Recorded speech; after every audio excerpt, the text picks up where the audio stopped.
Yeah, it's okay. Yep.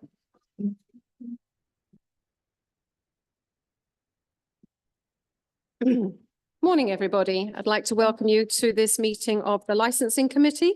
We are being live streamed. Should the live stream go down, I will pause the meeting until such time as the connection has been restored. We now move on to apologies and substitutions, and I'd like to welcome some new faces to the committee. One or two haven't been here before. Welcome. This is one of the fun committees. This isn't we don't argue, we just have fun here. This is a fun committee. So you're more than welcome. Apologies and substitutions, Patrick, of which there are many this time. Yeah, thank you, Chair. Perhaps I should start just by saying the substitutions have changed from the committee agendas. Kerry Pettit has replaced Ian Bovington, and Christine Colbert has been appointed as one of the subs for the Liberal Democrat and Independent Group.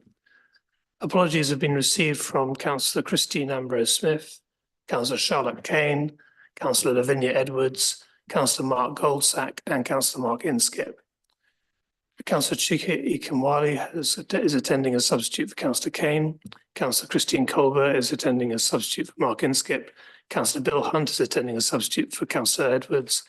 Councillor Kelly Pettit is attending as substitute for Councillor Ambrose-Smith. And Councillor Alan Sharp is substituting for Councillor Mark Goldsack. Thank you. I was beginning to take it personally, but it's okay. Do we have any declarations of interest? No. And are you happy for me to sign as a correct record both the minutes of the Licensing Committee held on the 12th of March and the subcommittee held on the 19th of May? Anybody got anything they want to say on any of those? No? Fine, I will do that at the close of the meeting. I have no announcements, so we will move on to agenda item number 5, to Stuart to discuss the Licensing Authority Statement of Licensing Policy, the 5-year revision. Thank you, Stuart. Thank you, Chair. I'd also, Chair, just mention apologies from the Council's legal officer, who's obviously not present. But that's not a problem from. Yes, I know, but I'm now beginning to take it really personally. But it doesn't affect the business of the day. So thank you for that. Today's meeting will be relatively brief, I believe. It's to approve a draft revised vision of a council statement of licensing policy under the Licensing Act 2003. This is a requirement for us to do every 5 years. And today's meeting is really to get members' opinions on the draft proposal that will go out to consultation. So the background to this is the Licensing Act focuses on the promotion of 4 statutory licensing objectives, which must be addressed when the licensing functions are undertaken: the prevention of crime and disorder, public safety, prevention of public nuisance, and the protection of children from harm. Section 5 of that Act requires a licensing authority to review that policy every 5 years. And it must happen within a set scheduled sort of process in order to be in place by January 2026, which is why we're now sitting here at this point in time. So we've got enough committee cycles to get everything through to council to get approved by January next year. So we are required to consult with the policy. So they're mentioned at the top of page 16, so Chief Officer of Police, Fire Authority, persons and bodies representative of businesses and premise licence holders, and any bodies that are representative of club premise certificates, like national representative bodies as well. It will also go on our website for all of our local residents, who obviously will be able to see that as well. And obviously ward councillors and parish councils will also be included in that. So it's quite a widely consulted document. And as already said, it must be approved by full council prior to coming into force, and the exact date it comes into force will be the 7th of January 2026.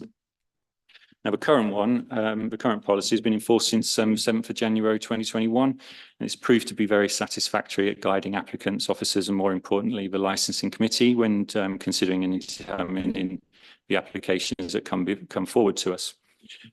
Due to this and the lack of challenges about our policy, there's nothing really been put forward as a massive material changes.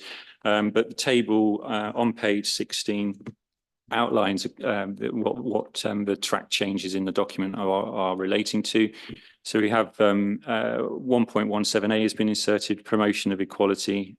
Paragraph was introduced to set out the council's commitment to equality matters. Paragraphs 208 to 211, which is other relevant matters. And these paragraphs are introduced to provide more information on associated regulated activities. Section 5.4, this was put in for counter-terrorism and public safety, introduced to set out the new requirements that will be in effect under the Terrorism Protection of Premises Act 2025. It seemed prudent to put that in, with obviously the fact that this is going to be going forward for the next 5 years. And then Appendix 1 was introduced, which is sets out the scheme of delegation. And I felt that was, long overdue really being in there because it provides transparency to how we go about making those decisions. So the statement of licensing policy, which is attached to Appendix 1, has been drafted in line with the Home Office revised guidance and issued under Section 182 of the Licensing Act, and that was last updated in February 2025. The results of the consultation exercise will be brought back to Licensing Committee on the 10th of September and then referred to Council on the 16th of October for approval to come into force on the 7th of January.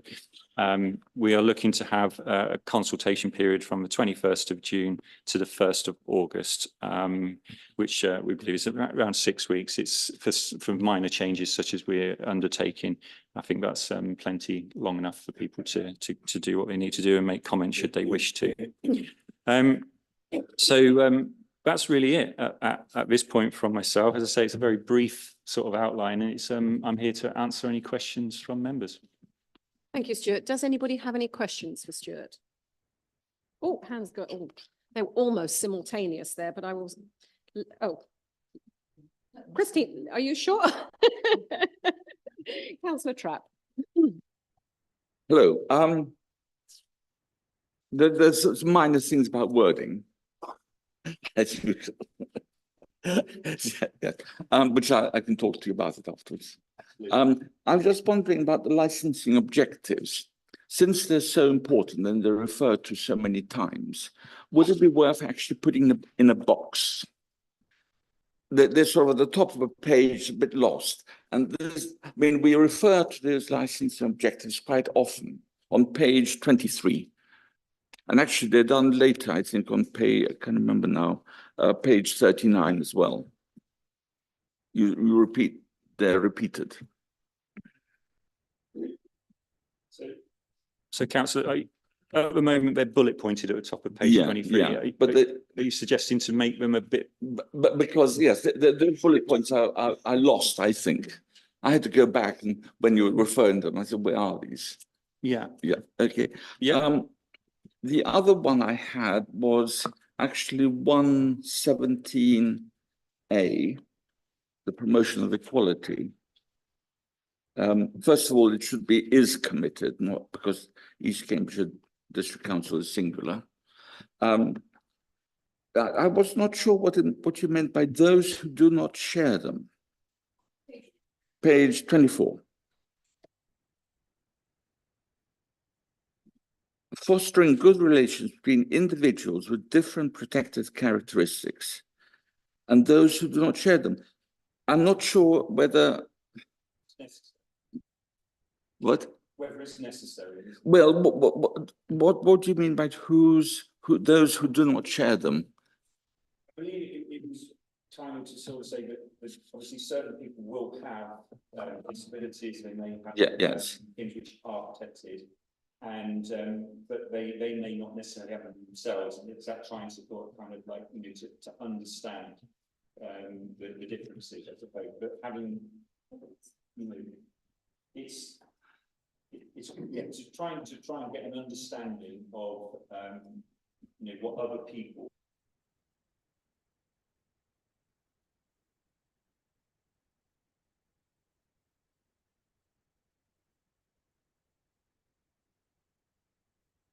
I don't think they experience those predicted, but not share them. It's I think experience. That's Probably for the word phraseology. have yeah, okay. share them, experience them, or do those have them? Yeah. I think the other ones are minor. Oh, yes, I had to think about standard and late tens. Is the page number is 28. 140.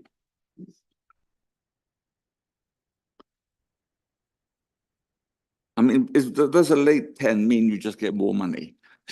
I mean, Unfortunately not. The difference is with a standard temporary event notices, there's a minimum period of notice, which is 10 clear working days from the point that you give notice to the date of the event itself. A late 10 was introduced many years ago now, but it wasn't the original act, but it was introduced to provide effectively a shorter minimum notice period. So you can give 5 clear working days, but you can have fewer of those.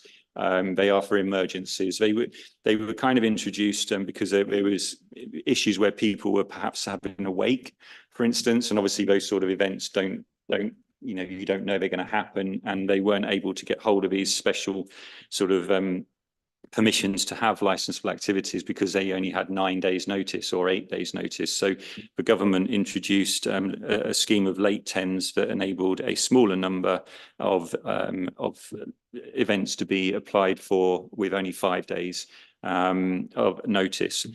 The difference also with them is with a standard temporary event notice, the applicant has a right of appeal and has a right to come to a hearing if they're opposed by a responsible authority, which is the police or environmental services. With the late 10s, they don't have a right to appeal and they don't have a right to come to a committee.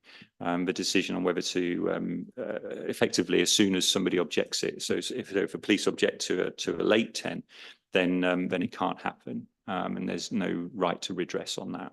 So there's a subtle difference between what a standard 10 is and what but the late 10 then really has to be justified for its lateness as well. No, it doesn't have to be. It doesn't have to be justified. It just means that if it comes in, we look on our database and we see how many late 10s that person's already had that year, and if they've exceeded the statutory maximum levels that they can have of late 10s, then it will be refused and counter noticed by an officer.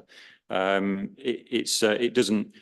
We don't sort of manage it or police what people use 10s for. They can be used for community events. They can be used, as say, for wakes and funerals, things like that.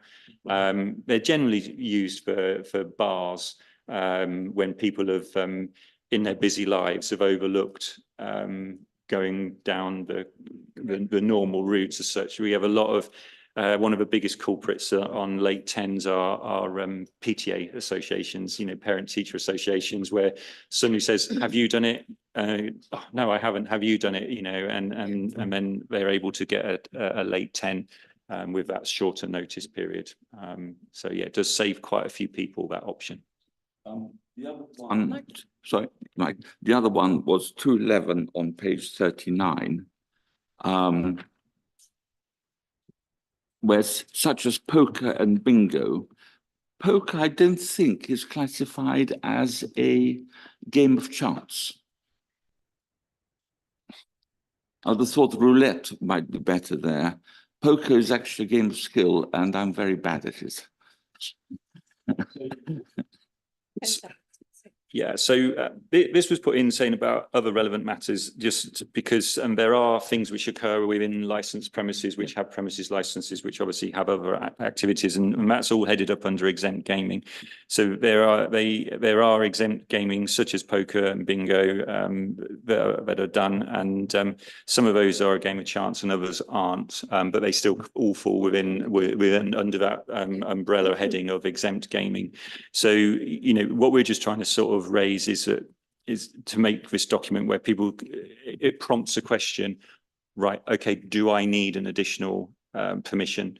And then hopefully, they will go on to speak to us or go to our different website pages. Sorry, I think I've finished. I may have more, but all right. And the moral to that story, Christine, is always go first. Councillor Colbert. Okay, thank you. It's just something I'd like to get clear in my mind, please. I read all of this the other day and it all made sense to me.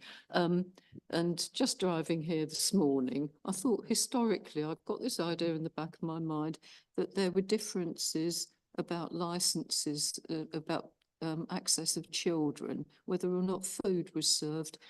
Is the serving of food anything at all to do with anything now? The serving of food is nothing to do with gaining access to premises. If you've got 16 and 17-year-old with a table meal, then an adult can purchase the alcohol and they can drink wine, in that way.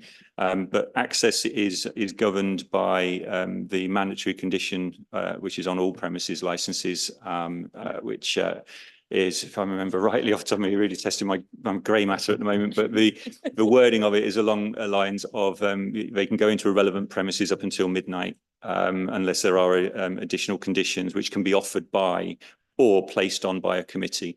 So you may have a property such as one of our high street main nighttime economies premises, where you may not want children to be on those sites beyond, say, 9 o'clock at night, where it becomes a bit more of an adult environment. So an applicant can put that forward as a suggestion to control children on the premises.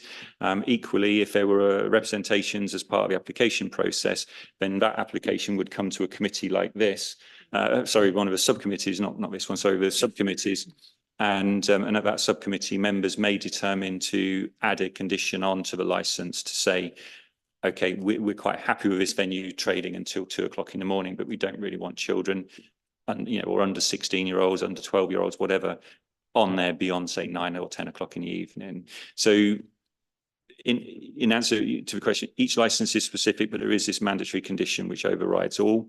You can see, because all of the premises have a requirement to display the summary license, which actually states what the access rights to children are.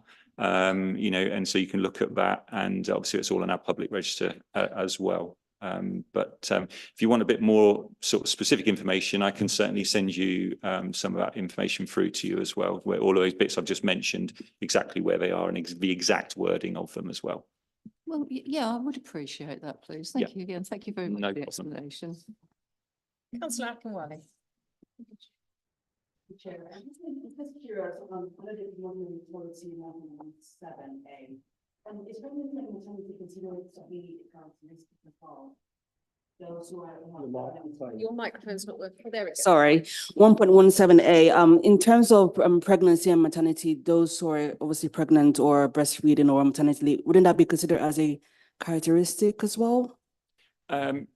My understanding is yes. It would be, you're not to discriminate somebody for being pregnant, to offer them the same sort of support. So to me, that would be captured by that, and we would look at premises that were excluding people who were pregnant, for instance. We would look at them in a negative light. I don't know if that answers the question, but yeah, we would categorize that as being captured within that statement. I don't think it's on the, because it's not actually included amongst the characteristics. That's what I'm asking. It's not part of it. Okay, I can certainly add something to that effect into that paragraph. Yeah. Thank you. Do we have any further questions for Stuart? No, and as I think this document is just going out for consultation, are we happy for Stuart to proceed with the consultation? And we'll see him back here with the results of that in September. Yep, in which case then we move on to agenda item 6, which is the senior officers licensing update. Thank you, Chair. Again, a quick item really today on this one. It's just to make members aware that tobacco and vapes bill is still progressing, looking likely to be late 26-27 when we start to effectively license the regime of tobacco and vape shops and retailers. That very much looks as if it's coming to us and not to trading standards. So again, as that progresses, I will keep you informed. Now, I mentioned in our last meeting about the primate licensing guidance. At that meeting, we set up the scheme and the provisional charges, etc., to enable us to be in a position to accept applications for people who want to privately keep primates. Unfortunately, we still don't have the DEFRA guidance to actually sit alongside that. The Institute of Licensing and the Local Government Association are lobbying to speed that process up. We do know that there's an embargoed version of that guidance, which is doing the rounds, but as yet it has not been published. Having said that, we haven't had any applications either, so it's not really causing us a problem. However, we are looking into a property that may be a rescue centre with primates. So yeah. So again, if anything comes of that, then we'll report back to members on that side. And then something of more of a national note, and it's just something on the horizon and something to be aware of, I think, because I think it has potential for profound impacts on taxi licensing, and indeed possibly on the wider public. And that is the use of automated driverless taxis. Now, this all seems a little like Total Recall or Back to the Future, but it is very much on the horizon. Trials have already been undertaken. Cities over in America have already been up and running with some providers, and they are looking at having a licensing scheme up and running by the spring of 2026. Now, that will be not licensed by district councils. It's going to be licensed by a national licensing authority, most likely to be the DVSA, Driver Vehicle Standards Agency, who will have a big say. There are sort of intimations that local authorities will be able to permit or not permit these vehicles into their areas, but all the finer detail about exactly how that's going to work have not yet been ironed out or published in any way. It's very much still working its way through the various government departments, but effectively, what it will mean is any automated driverless taxi will not require a license from ourselves as an authority. Therefore, we won't be licensing and generating an income from that. However, it does look as if we're going to have a role to play in determining whether we permit them into our areas. And generally, or again, this hasn't been ironed out, or it's very much my own personal opinion on it. Is that where somebody has a right to veto or exclude, there's usually a right to appeal, and it's not yet known whether that is going to be having to be dealt with by ourselves. Now, if it is, there's going to be costs associated with that down the line. So it was just really to make members aware that those conversations are happening behind the scenes, and you could very well be seeing I won't mention any names of the main protagonists, but driverless vehicles in certain settings. Mainly, I'd imagine to begin with, it's going to be London, Birmingham, Manchester, the big urbanized areas, because as I pointed out in one of these meetings, I would very much like to see a driverless vehicle attempt some of our roads in this area. And get people from one end to the other safely. Yes. And there are, joking aside, there are also, in my opinion, safeguarding potential issues as well. Drivers have the ability to harm people. They have the ability to protect people. And my 20 odd years of doing this role has shown that the vast majority of them, they protect people. They don't set out to harm people in any way. And a CCTV link into an office which may be manned by algorithms and everything else and not necessarily a human being, it causes me concerns, I'll be honest. I'm not a fan of it. I also think it has the ability to affect the 368-ish thousand drivers who are out there earning a living in this area, who will potentially no longer be able to afford to buy the vehicles that are necessary to sit at home and watch daytime TV while their vehicle works for them. So it's a potential for a big shift in the way that people obtain these vehicles. in the future, and one to look out for in the press, I'm sure, as it all becomes more apparent. So yeah, that's really all on that side. Operationally, we are expanding. We are still dealing with all the stuff we normally deal with, and obviously the earlier item was just one of those things which we deal with. And then we are looking obviously forward to September, October, when we start looking at fees reviews, etc., and things like that. Okay. Yes, I was just imagining going down one of the droves in a driverless taxi and with my eyes firmly shut. Yes, not something I would embark on personally. Right, okay then. So looking at the forward agenda, you'll be pleased to think that Stuart and I have both agreed that we can cancel the meeting on the 9th of July, and we will meet again on the 10th of September to look at the policy review, the result of the consultations. So at 10:26, if anybody has anything else, I will bring this meeting to a close. Thank you very much.